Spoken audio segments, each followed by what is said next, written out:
Hello and welcome to the Premier Injuries podcast. Ben is giving us a bird's eye view or some deep insight into game week 9. We are here back once again with Linn, but she is back in her hometown or her home country of Sweden. So before we get into the analysis and everything, let me remind you to subscribe to the channel. We've got so much good content here. All the latest injury information from Ben himself and the injury analysis too. But yeah, before we get into it as well, we have to have a bit of a fun preamble because there's a lot to discuss about your England trip, Linn. Let's talk about some of the highlights. I usually like looking at the food. What was the best bit about your trip? It was probably to get to see people who I've been talking to on Twitter for a long time and just go out and have a beer with some of them. That was the best bit. Well, if you talk about food, I did have an experience this week that I'm not sure I really liked. Oh. Because last season I lost a bet. That does happen sometimes. And the bet was if I lost, I had to eat a toast with Marmite on it. Oh, goodness. Okay. How did the Marmite go? So we chased down some Marmite and I had very efficient help putting the Marmite on the toast. I found out later that that was not how much Marmite you put on toast. But yeah, so I've tried Marmite. Not going to try it again? I am not a fan. I was going to say that from the video footage that I saw, the Marmite not have been put on correctly. You do have to have like a butter to Marmite ratio, which may improve flavour in future. Otherwise, it is very, very strong. This was 100% Marmite, no butter. Yeah, see, that's where you went wrong. One more thing before we get into the discussions as well. We had a preamble talk a little bit about this, but you had very controversial statements to make about meatballs placement on pizza. You're opposed to this, but it's like, I would say it's one of the staples of British pizzas, isn't it, Ben? It ticks all the boxes in my book. I mean, I say absolutely. And by the way, if anybody hasn't seen these videos before or seen Linn on Twitter, this is coming from somebody, by the way, who likes curried bananas and thinks that is absolutely fine, by the way. So take what she says about meatballs on pizzas with an absolute pinch of salt. It's tremendous go-to food, particularly after a skinful. I mean, Linn, do you think, though, that because meatballs are the food of Sweden, it's like your home country's food, you've almost got the divine right to kind of decide what it should be placed on? Yes, exactly. I do have that right. Swedish meatballs, you don't put them on pizza. and also, he put ketchup on the side to dip the pizza in. Yeah, that's a bit wrong. Maybe a bit of garlic mayo. Yeah, garlic mayo. Yeah. You can, barbecue sauce is all right. Ketchup, I have to agree with you there, Linn. That's not good enough. But add that to the meatballs, and I was in shock. What is this country? What are you doing? Well, that's an insight into your trip into England. I'm sure you'll be back again at some point, and discovering all the other amazing foibles of Britain. But we've got to get into the analysis of game week 9, building up to game week 10. And we're starting off as usual with the good assets. We bring you the good news first. And I feel like there's a lot to talk about this game week. First and foremost, let's talk about the new goings on at Watford. Is it the new manager bounce, Ben, or do you think that they have good enough fixtures to capitalise upon? I think the arrival of Claudio Ranieri will help a little, obviously lift the morale of the club. He's had his first full week in charge, uninterrupted. He did manage to see the guys a couple of days on the training pitches ahead of the Liverpool game, but that wasn't reflective of really the Watford that we maybe seen early on in the campaign. And against Everton on Saturday, for me, they're still on that watch list.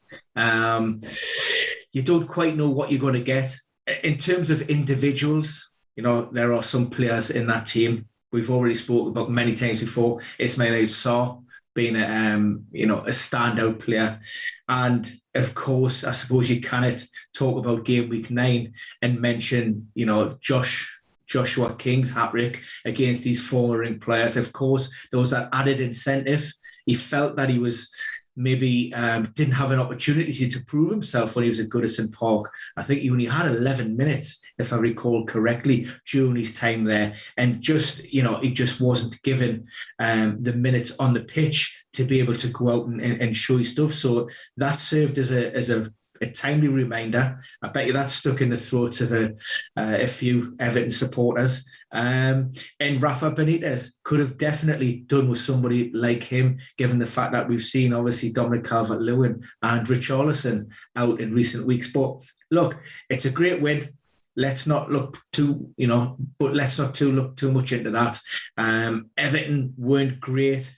We need to see if it was just an off day and a great day where everything went in their favour.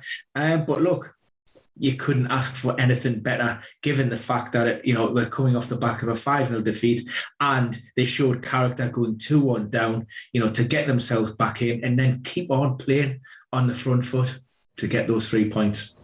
Lynn, has King impressed you at all? Watford, are they at all on your horizon? 5.5, for him. A lot of people saying maybe better than Hwang Hee-chan, somebody like that. What do you think? You're on mute, Lynn. Sorry. I think with the new manager, we don't really know what's going to happen. So I think it's definitely of interest. I will keep an eye on how things develop. What I found the most interesting in this game is that when Sarr went off, they started scoring like mad. Has that actually been something that's been holding Watford back? I mean, it's an interesting point. My analysis on Watford so far is quite interesting. I would always say that a team, when they come up, first of all, have to have a good defence, and then they can kind of move from there to stay up. And under Chisco, they were the 17th best defence, so they were about relegation, but not quite there yet. There were 3 teams worse than them. So Ranieri's kind of working with a defence that's not the worst, which is kind of good. That gives him it. But the biggest problem for Watford was goal scoring, and this is maybe somewhere where Ranieri can work his magic. He is the tinkerer. He knows what to do, and he's been in the Premier League before, so that could give him a bit of a benefit. And if this weekend's match is anything to go by, then maybe he will have sorted their problem, because the XG difference of the team was kind of being brought down by the fact that they weren't scoring very much. So problems of their poor attack might be changed. A positive that you're kind of talking about there, Lynn, is the attack with Sarr or without Sarr. I think it could be good if they continue with the 4-4-2, because Sarr will be played as an out position forward.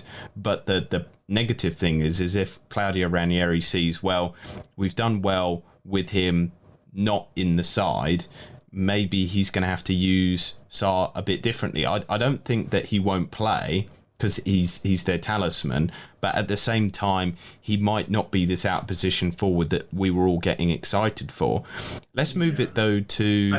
Go on, Ben. Jay, just to interject there, Ranieri's actually come out and he said, following the return of Josh King, who we obviously deployed in that separate striker role, what he said was, Sarr's best position is on the right wing, and he will stay on that right wing. So we've seen a 4-5-1 at the weekend, and that might be their preferred formation. Again, you talked about maybe that solid bank of 4, and then you've maybe got those 3 more central players, and then Dennis on one side and Sarr on the other, who will be, and it might change to a 4-3-3 when you attack, but Sarr will definitely be on that right-hand side as long as somebody like Sarr, or even we've seen Dennis start centrally early in the season as well. So maybe it was just for that Liverpool game, experimenting with the 4-4-2 just to basically stop being mauled, which didn't work at all. Let's turn the attention, though, to Armando Broja. This one I think will get you excited, Linn, because you've kind of backed him on Twitter. You did a few bets about him, and I kind of want to give a bit of historical data to kind of contextualise why I think he could be a good pick for the next 3 games. I kind of like him. I think he's a good player. Looking at him last season, he managed to outperform his XG all through the season. 10 goals from 6.2 XG in 30 games. So it's 21 starts, 9 as substitute in the league. Very clinical with his shooting, a near 50% shots on target. He's also pretty good with his build-up play as well. He managed nearly 2 XA last season with the team that he was at. And so this kind of gives Southampton maybe the answer to the problem that they've had. They've been underperforming their goal scoring metrics. He's averaged 0.72 XG per 90 so far this season and scored in both those games. So he might actually be the forward to put this stuff away. Whereas Che Adams, Armstrong have not been able to overperform XG. I mean, is that what you like about him in terms of bringing him into your team, Linn? Yeah, definitely. And as you know, I prefer the eye test to looking at XG, even if I do look at both. And he's just looked so good compared to both Czech and Armstrong. Much more attacking, get into good positions, seems to link up well with the other players. Yeah, I definitely think it could be a good punt for the next 3 weeks. Yeah, and looking at the games as well, Ben, Watford, Villa, Norwich. Watford, as we kind of discussed, they're one of the worst defences in the league, 17th. We'll see what kind of happens in this state of flux with the new manager bounce. Then we know what Norwich are like. And Villa haven't been as good as they once were. They've been letting in sloppy goals, situations like that. And he could do a job there as well. I mean, I think apart from maybe the elite defences of like Liverpool, Chelsea, Man City, every team seems like they can concede each game week at the moment. And with Broja playing so well, he could be one to get in. Do you like that he's almost a bit of a differential, or do you think that you've gone off him because a lot of people are warming to him already? No, he still ticks boxes. He would still fit within my differential template. What I would say is, very similar to Conor Gallagher at Palace. I think he's got a point to prove in, Thomas Tuchel in Chelsea. He feels that he can do a job at the club. He's been out. I think he spent last season on loan at Vitesse. So this is his second season out. He'll want to have a big season and then hopefully be in the mix for next year, playing European football, playing on the world's biggest stage. What I would say, he's young. He's 20 years of age. So you've got to expect, in terms of his performance levels, that little bit of inconsistency. Coming in and doing a great job that he has done for 2 games, fantastic. Adam Armstrong was the big money, buy in the summer, and Che Adams, disappointing start of the season, but he's done well and he's proved himself in the past. I just think he will be managed by Hasenhüttl. And also, like I say, don't be surprised to see those dips in performances. But look, if you want to jump on him now when he's just come into the team, then this is a time to do it. It looks like he's a real prospect. He's got a future ahead of him, and Ralph Hasenhüttl, absolutely loves him. So yeah, there's a lot to like. And I think the fixtures align nicely as well. It's kind of one of those opportunities where he's got a little bit of data behind him in terms of last 2 games. I'm normally not one to kind of take these punts, but he's so cheap that it makes sense. And with a lot of players maybe coming in and out of good fixture runs, form, and things like that, he could be a great enabler for your teams to maybe get in a Son for his good fixture run up ahead. He could be a great way to maybe get in a Harry Kane as well, if you're kind of eyeballing those Tottenham fixtures ahead. But one, maybe not for everybody's FPL team, but he is your namesake, Ben. He is Benteke. the man, the myth, the legend. He's doing really well at the moment. I've got a lot of data on screen to kind of talk about him, but maybe you want to start us off with why he's playing so well. I mean, I've been banging the Benteke drum for, since last season, to be honest. And I just think within that Palace team, he provides a focal point, a target man, and now even more so under Patrick Vieira and this progressive football on the front foot. He's a great outlet. He's strong. He's great in the air. He converts. He's got a really good high conversion rate. I like him. The only concern that I have, and it's as with all of the players, I'm looking at minutes. And I was quite surprised against Newcastle that Wilfried Zaha didn't start the game. We knew that he was coming off the back of an illness. I didn't predicted lineup think that Michael Olise would come in for Jordan Ayew. And then we've also got Edouard there, who I think is a great player as well. For me, the obvious rotation issue would be him and Edouard. And yes, I think he deserves to be in that starting 11 now. And, he's rewarding his manager's faith with the performances and the goals. Is he guaranteed to start a week in and week out? No. Medium to long term, that would be the concern. But short term, yes, I think in the pre-season show, or at some point I said 10 goals this season. I think I got laughed whoever I was on the podcast with, as always the case. And I'll stand by that because like I say, look, he's not everybody's cup of tea, but for what he does for Palace, he does a very, very good job. Yeah, and the thing is, I'll get your opinion in a sec, Linn. I'm just going to contextualise this with a bit of data, but StatsBomb put out on their Twitter feed fantastic kind of chart showing how Benteke's finishing has improved over time. So from 2016-17 to now, he's at his best conversion rate of all time. So he is in the best form of his life. The other thing that maybe I'll put to both of you is his attacking data is very similar to Raul Jimenez's. Not as creative as Jimenez, but he's also not had as many minutes as the Mexican forward. In terms of it, Jimenez has got 20 chances created, Benteke's got 9. But in terms of like XG, shots in the box, XGI, they're almost neck and neck. And people are waxing lyrical about Jimenez. They both got 2 goals. They're both converting at about the same rate. One, a lot of people are happy to pay the premium for, and the other one, they're not so. Obviously, Ben's point remains true that Jimenez is more nailed, but Benteke, he's out there, he's a bit different, and he's doing exactly the same job as Jimenez almost for a lot less money. Has he got any appeal to you, Linn? I mean, do you want to praise Benteke, or is this one a bit too wild for you? I think he's done well, but as Ben says, I'm not sure about his minutes.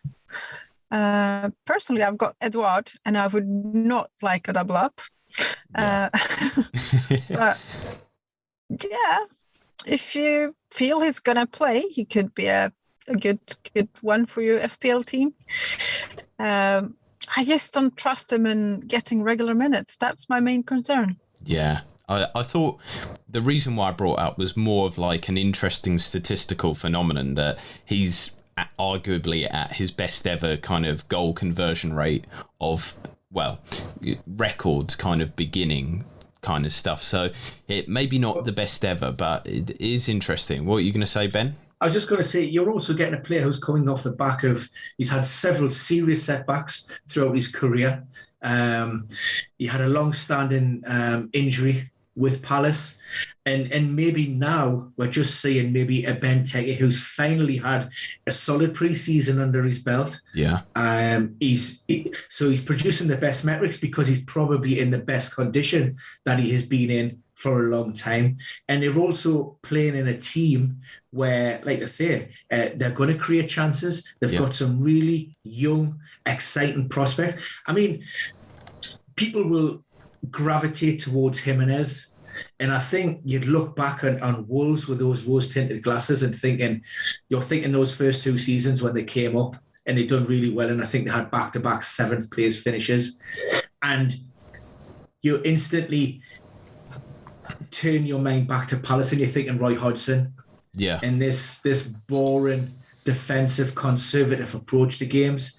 Well, look, times are changing, and maybe Wolves aren't as hipster as they used to be, and Palace are coming up quickly on the rails. And we've seen Eze back on the training pitches, maybe only a week or 2 from being in and around that first team squad.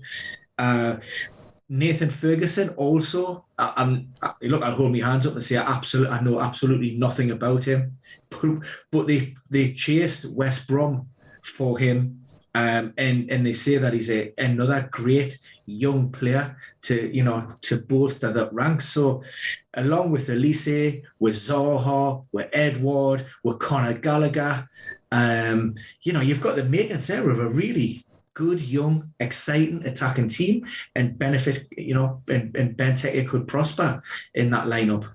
Yeah, that's one of the things that really almost excites me about him, is he's coming into his prime in terms of his best ever kind of shooting data. But then you also look at the fact that the team around him is arguably the best Crystal Palace team that we've seen for a long while. And one of the big indicators for me of how good the team is they played some very tough, difficult fixtures. They've continued to play nice football in that time. And they have a plus 0.1 XGD, so in terms of expected goal difference, which for a team like them is huge. They're doing well in terms of it. Like I said, this is more like a fun pick out there, but we kind of focus quite a lot on Jimenez, and maybe people can gather that me and Ben aren't too impressed with Wolves and their finishing abilities. But yeah, Benteke's near enough to him. Let's move it though on to like a serious topic of discussion for FPL. Phil Foden. I did my wildcard 2 weeks ago. Maybe if I'd done it last week, I would have got him in. I got Grealish in instead. I don't know if I'm regretting the decision at the moment, because I feel like they're both almost... Well, actually, I would probably say I feel like Foden is more of a threat to be part of the Pep roulette wheel. But let's not move away from the fact that Phil Foden has just looked so fantastic when he has played. Lynn, you're somebody with Phil in your side. Why did you bring him in? What makes you certain that he is going to keep his place? You can never be certain of that. I think you just need to go with the player that just looks the best at the moment. And Foden's so good last couple of games when it started. So yeah, that's why I went with him over Grealish. He just looked better, more attacking. So that was eye test one for you. Yeah, definitely eye test. Definitely eye test. Because Grealish has had so many good chances, but he's not really managed to put them away. Well, Foden actually seems to get into the right positions. He seems to score. Well, he always scores. So yeah, eye test for that one. Ben, what do you think about the Grealish versus Foden situation?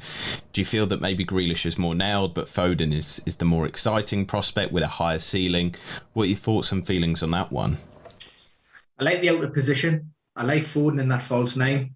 It's, as always with Pep, it's whether he can nail down those positions. But what we have seen, maybe Pep is, how would I word it? Maybe more true to his word this season than any other that we've seen so far, in terms of sticking more or less with those players who are playing well and retaining them within the Premier League. We've actually seen Pep naming unchanged teams in the Premier League, keeping unchanged teams from the Champions League, simply unheard of in the past.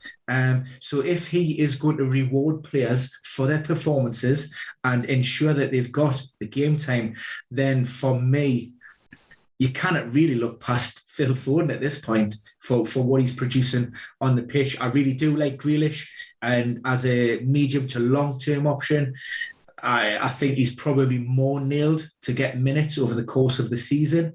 But as we know, within fantasy, it's about making hay when the sun shines and capitalising on those players in form and then ditching, at the right times and moving. And I think for now, Foden's hot. You mentioned it, 8.1 might be a little bit rich for some people.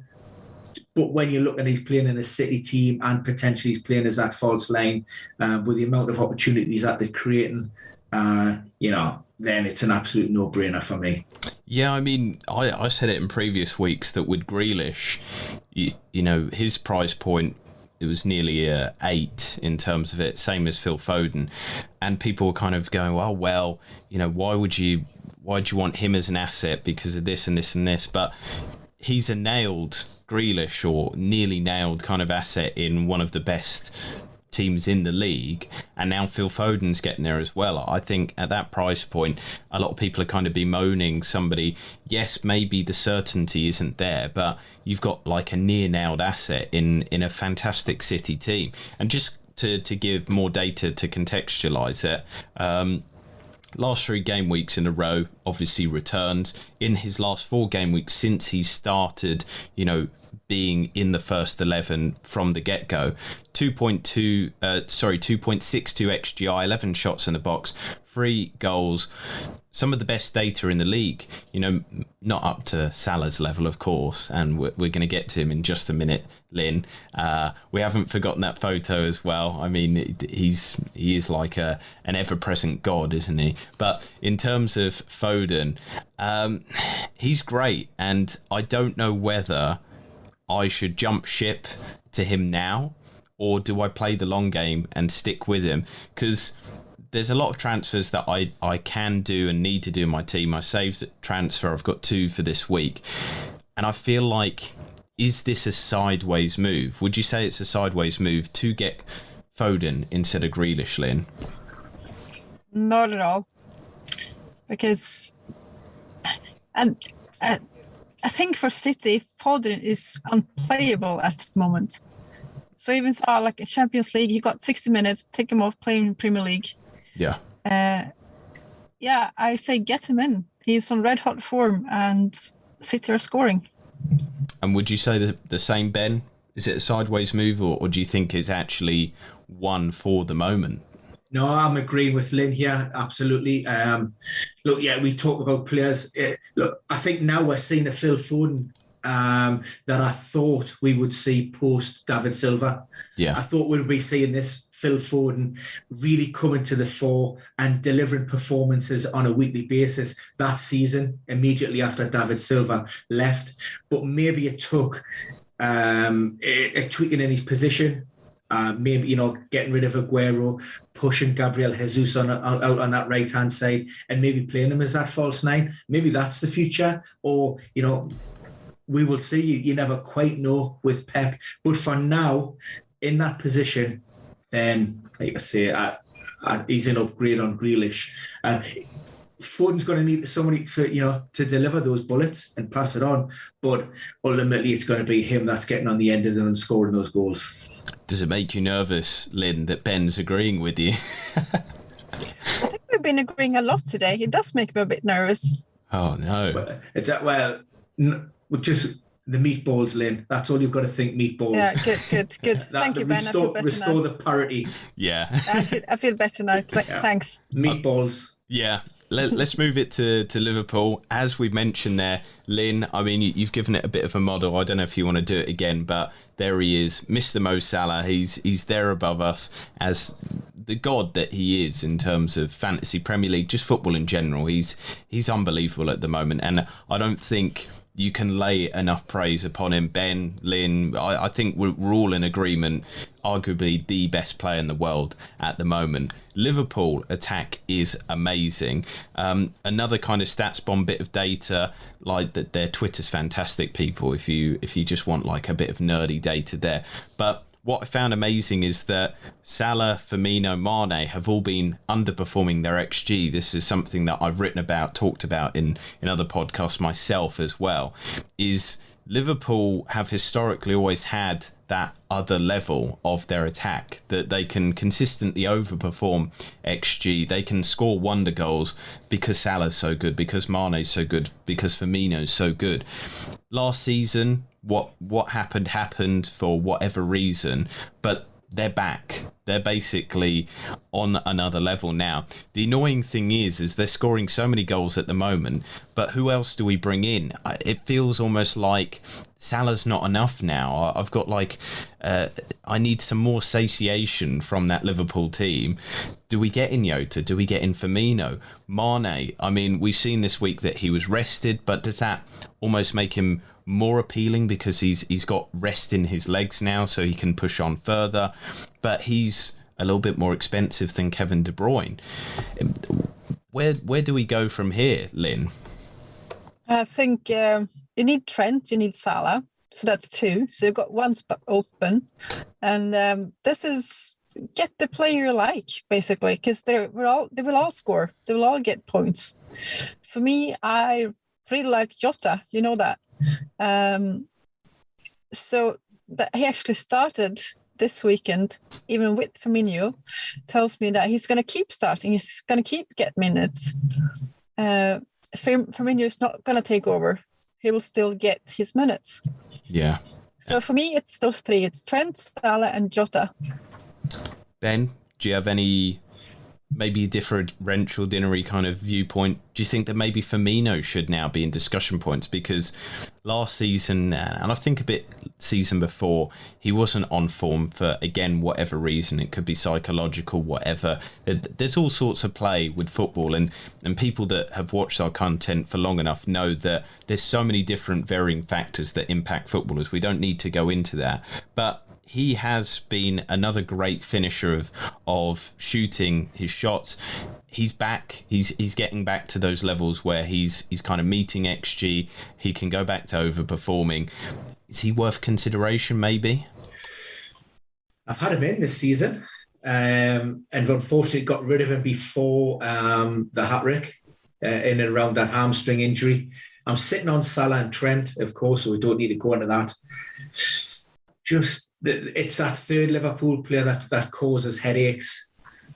I'm not convinced with getting any of their other 3 attackers in.